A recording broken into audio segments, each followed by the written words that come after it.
All right, our next stop is the Llano de Cortes Catarata. That means waterfall. Technically, it'd be Catarata de Llano de Cortes.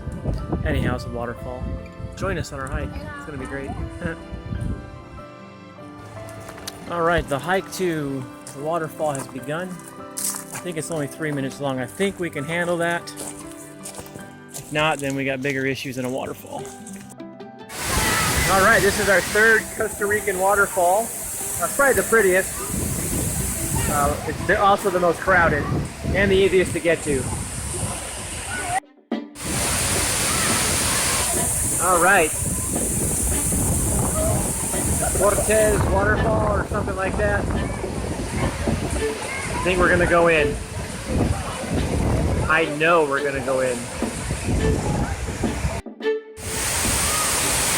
All right, I'm gonna make my trek behind the waterfall. Wish me luck.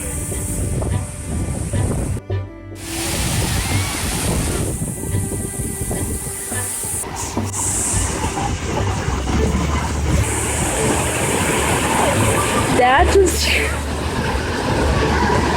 And there we just saw Dad making himself a public embarrassment.